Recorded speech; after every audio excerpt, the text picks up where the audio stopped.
The recent Tesla event from 2 days ago has the chance to change the entire world, the future of humanity. And no, I'm not exaggerating. We'll explain in a moment. But folks, we're here to tell you also that Elon Musk has put a direct target financially on the Walt Disney Company, going after their most valuable asset, the Disney parks. Move out of the way, Mickey. There's no need for animatronics anymore.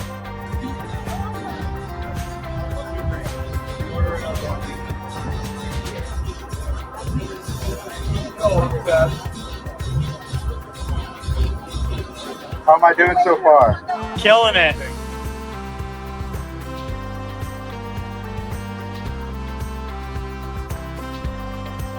Hello, ladies and gentlemen. Welcome back to the channel that is changing hearts and minds simply with logic and a dose of telling the truth. We're happy to do so each and every day, 3 times a day, because thrice is nice. And all we ask in return is that you click the like button. We bring you topics you may not hear anywhere else and connect dots that you did not even know existed. The journalists, they are taking notes for tomorrow's headlines. Today we begin with Stuttering Craig, good friend of the channel. He's over there running side scrollers, and I love when our friends stumble into our domain of park coverage with insight that you just have to say feels all right. Stuttering Craig has done so. He says these new Tesla car designs look like Elon Musk took a lot of inspiration from what Disney thought the future would look like in 1980s Epcot. Gotta be honest, I'm down. Folks, we're making a pit stop here, but I promise we'll get to the big stuff in just a moment. I do want to show you this because, well, this was part of the Tesla event. The interior of the new Cyber Taxi or Robo-Taxi, fully autonomous 2-seater. The exterior of the Robo-Van or Cyber Van. It looks like an Art Deco locomotive. You'll notice that it has like this black bottom, by the way. I think that's a soft bottom to it. And I think it's hiding the wheels for maximum aerodynamics. I don't think that if you hit a pothole or if you hit a bump that it's going to break the car. I think actually that there are wheels underneath there, and that's a soft base to the thing. There's what the Cyber Taxi looks like. Looks like a cross between a Model 3 and a Cybertruck. And there's the interior to the Robo Van, which appears to hold 14 people perhaps. It's a lot of people inside that for sure. But that's not why Disney should be terrified. This is. It's not only that they announced new vehicles at Tesla. Tesla is getting ready to launch humanoid robots. Now, they say that those are not coming out until 2025. Folks, I know how Tesla works, and so I'm expecting them in 2027. They say they will be $30,000. I expect they'll be $60,000 because I know how Tesla works. I hope I'm wrong, but it doesn't matter. What does matter is that in terms of Disney, this will destroy so much of the reason you go to the parks. And I'll explain in just a moment. Before I do, I want to show you, because many people out there still have not seen this, what a revolutionary product Optimus just might be. Here's the video. Optimus. It's insane. It's even talking. Hi to my friend John. John? Where's John? Right here. Oh, hello, John. How are you? Doing? That's crazy. I'm talking to a robot. From San Jose. Probably from where you were born in Silicon Valley. Wonderful. Where do you live in San Jose? Do you live in Almond Valley, or do you live in Santa Teresa area? No, I live in Los Gatos. Los Gatos. Oh, wonderful. Very Yeah. Nice area. Where do you live? Beautiful hiking I hear out there. There is. Where do you live? I live in Palo Alto at the current moment. Figures. Yeah, Yes. this is awesome. That's where they train us. That's where we get our builds, and that's where we work with a wonderful group of people. What's the hardest thing about being a robot?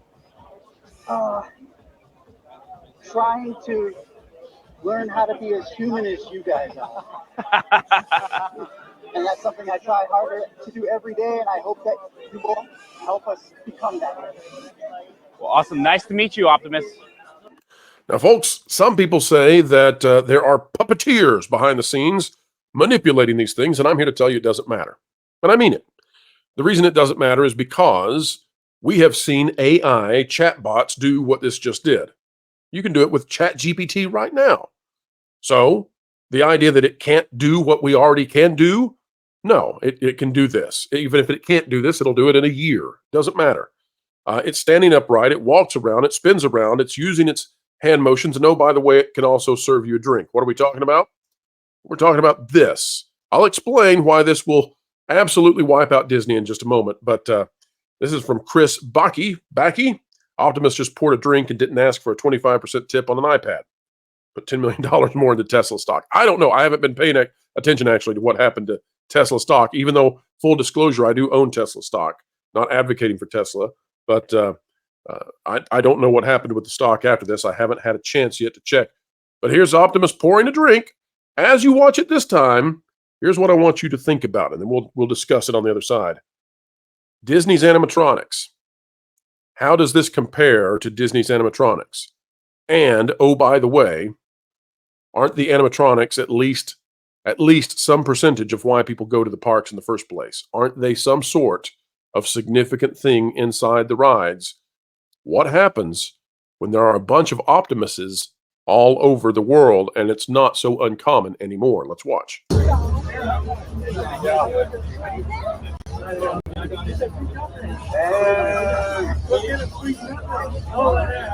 See that? Yes. You want to get a photo? Yeah, for sure. Let's do it. Little video. Hey. Sweet. Thanks, man. Bro. Appreciate it. Of course, anytime. All right. How's everybody doing? How's everybody doing? Tremendous. Doing good. Doing good. Peace, everybody. How are you doing? I'm doing pretty good. Nice. I love the chains.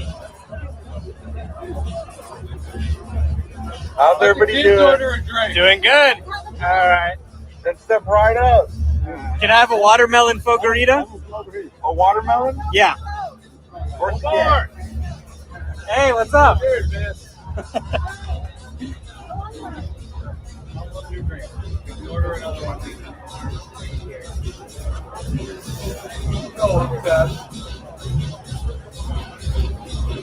How am I doing so far? Killing it. Thank you so much. Oh, Here you go. thanks, Optimus. Appreciate Of it. course, anytime. All right, so there's Optimus pouring a drink. And again, that's incredible. There's no puppeteering that can happen there to make that thing grab the cup, pour the cup, hand the cup. You get the idea. All right, so what do we think about Optimus? Well, I don't know when Optimus is going to come out, and I suspect it'll be far more expensive than what they say. All of that said, eventually it's going to come out. So did the Cybertruck. So that will this. And when this comes out, people are going to buy it. Some people don't know how fast they can manufacture them, but eventually a lot of people are going to own this. You can put this out at 3, 4, 5 years. It doesn't matter. The timeline is largely irrelevant. What matters so much is that when this happens, there is no point in going to Disney to see the animatronics anymore. And this also humiliates Disney. Now, I know this could revolutionize the entire future. And I also know that Optimus right now operates more slowly than humans. And, well, fair enough. But the people who buy this, well, they're not going to care, because if Optimus does the dishes at 25% the speed of a normal human, so long as he's doing the dishes and then doing the laundry and getting it done, that's all they care about, because this is freeing them up to do leisure activities. It'll probably start off as something for the elites, and then it will continue on to be something that you'll begin to see with others, such as in the middle class. Will this become as popular as having a car? Will everybody have to have their own personal robot or fleet of robots doing the chores? Maybe. One thing I can tell you, though, is that in comparison to Disney, Disney no longer has a position at the top of the technological heap at all. They're heapless. I want to remind you, let's go back to Forbes here. Megan Dubois is the writer here, or contributor, it says. Interesting. How Disney creates lifelike animatronics to push storytelling forward. This is back from June. So this is just 3 or 4 months ago. 3 or 4 months ago. This was worthy of an article. It's no longer worthy of an article. Why is it no longer worthy of an article? Because nobody cares. This is ancient technology now. Disney should be now having little Optimuses dressed as their characters, walking around and greeting and meeting people. And then you can have a walking, talking, blinking, thinking Mickey Mouse or Donald Duck or whoever. And you'll notice that the Optimus robots, well, they were able to have different personalities. Their voices change. Their accents change. Their tenor changed. Their cadence is different. So they could do this with Tesla in a partnership. It's just too bad that Elon told Bob Iger to go fund himself. Elon Musk despises the people who run Disney. I think he actually loves Disney itself, but he despises the direction of Disney currently. And that's no good for Disney because, well, Tesla is about to dominate Disney in terms of robotics. And sure, Disney only cares about robotics inside their own theme parks, but if this becomes the norm, there's no need to go to Disney anymore. People are going to look at the pirates and Pirates of the Caribbean and say, oh, that's so silly.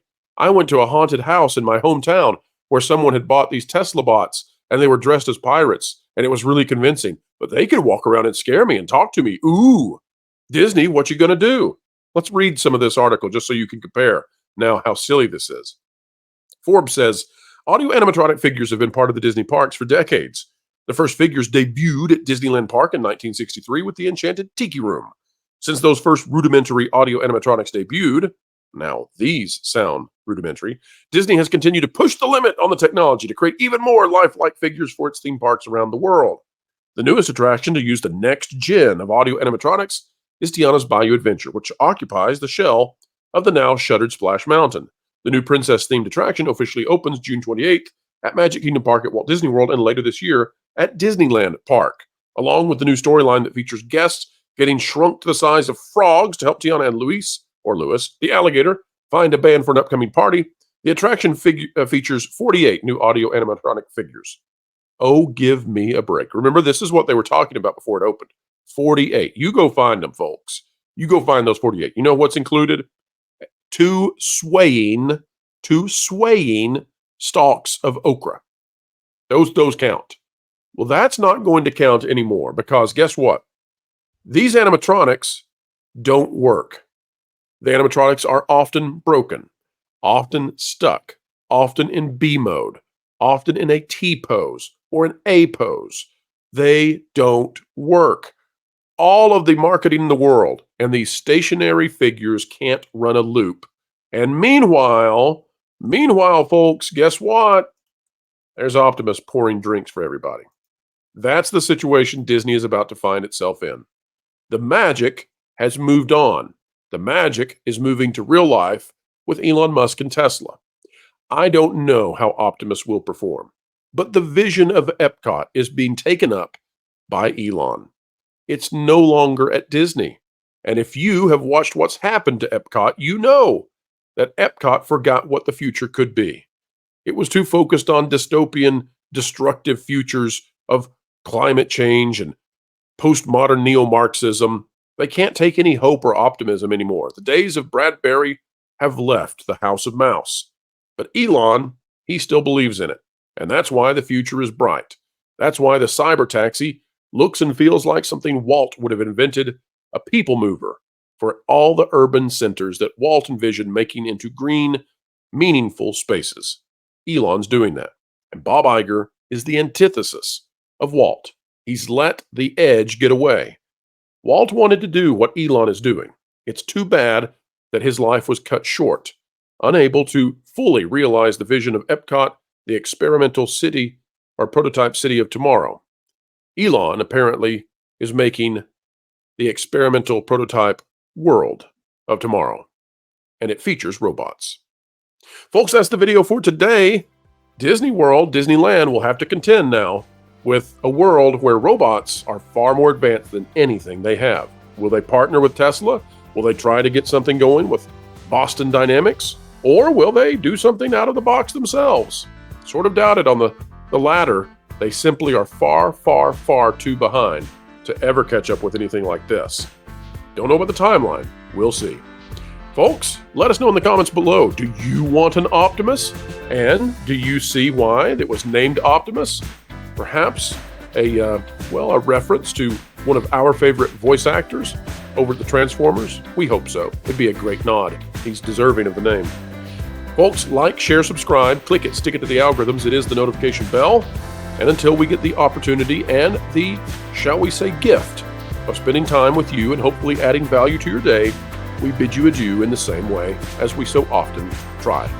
Keep learning, keep growing, and keep having fun. Hey everyone, I'm Wilton the Troll, and I got a really important PAS. I just feel it's important to take a moment to reflect on the current slate of Star Wars movie. I mean, we haven't had a woman take the lead on any Star Wars projects whatsoever in Star Wars yet. And that's partly because other women who are leading Star Wars, they don't want to let that happen, which totally isn't stereotypical of women. Am I right, ladies? But here we are, with director Charmin Abinadab Chinook or something. Anyway, she's a woman who's bringing a lot of weight to Star Wars because of her, pedigree. I mean, look at her. And yes, it's time for a woman to lead Star Wars. I mean, thing that has totally worked in every other sphere of life, especially politics. Come on, Hillary Clinton, you tell him that it's time for a woman to smash that patriarchy. Anyway, that's all I have to say, and I think it's important for you to know that. Thank you.